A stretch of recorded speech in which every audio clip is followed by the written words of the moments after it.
Dieu est miséricordieux envers ses enfants, Dieu a exprimé son amour paternel envers les Israélites exclus, qui ont lourdement payé pour leur désobéissance.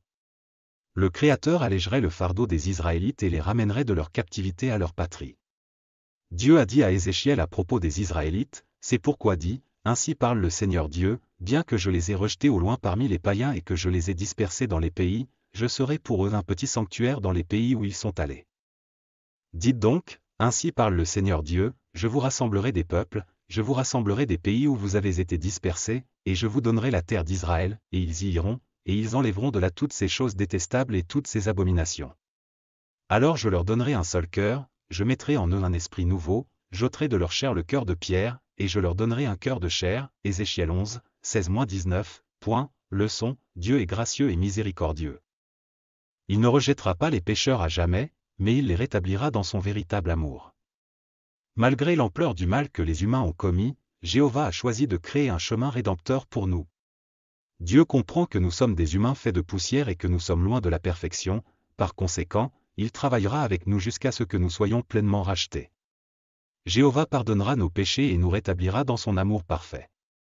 Pour y parvenir, il a envoyé son Fils unique, Jésus-Christ, sur terre pour sauver le monde.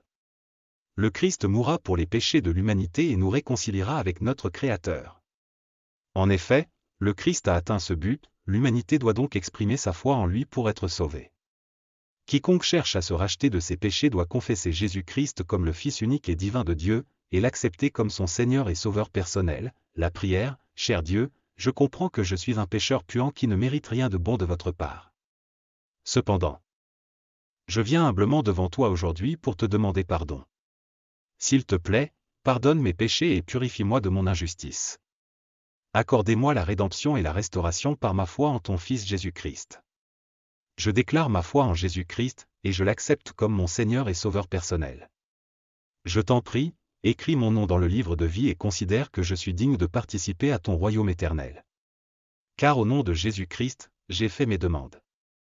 Je vous prie d'agréer, Monsieur le Président, l'expression de ma haute considération.